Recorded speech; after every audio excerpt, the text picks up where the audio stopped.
When faced with adversity, always find the courage to rise above it. This is the message the main character, Brock Ripley, struggles to understand throughout the heartthrob book, Gutless, by Carl Duker.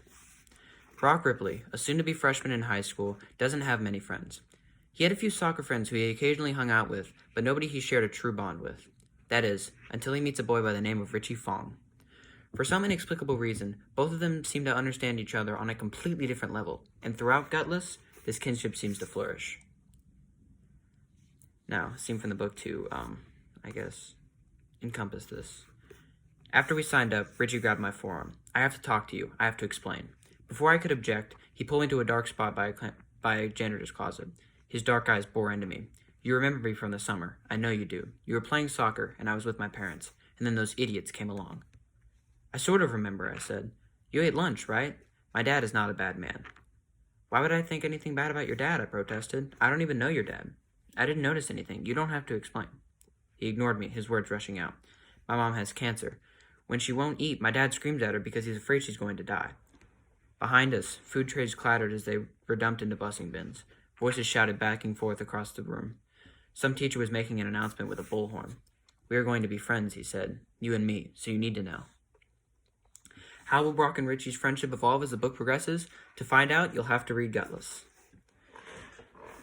Now, probably my favorite thing about this book was Richie's character as a whole. He is quirky, funny, unpredictable, and brings a smile to the face of everyone around him. Every time he spoke in this book, I knew it was going to be memorable, funny or otherwise. I hope that some of you will find the time to read about the flourishing friendship between Brock and Richie and the completely unexpected ending to the book Gutless by Carl Duker. Now, for my 6-word memoir.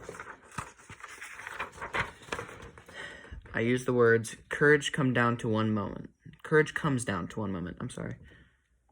And I used red and blue, and then 2 people hugging with a gun and a shroud of darkness around their feet.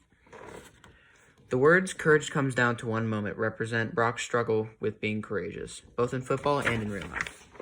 Brock consistently shies away from standing up for his friends when they're being picked on, even though he wants to stand up for them. Then, when it matters most, Brock finally steps up and does the right thing. This reveals that Brock had the courage all along. He just needed an important enough event to be able to use it. The image I drew represents Brock's courageousness at the most important time. After the long internal struggle he goes through, Brock realizes that in order to save somebody he cares about, he has to have the courage to confront them and prevent a disaster. I used red and blue to simulate police lights, and I drew the dark ground around the gun and the 2 friends to convey a sense of darkness and dread around them. I drew one of them crying to show that the event was stressful and that the person crying had the courage to stop what would have happened.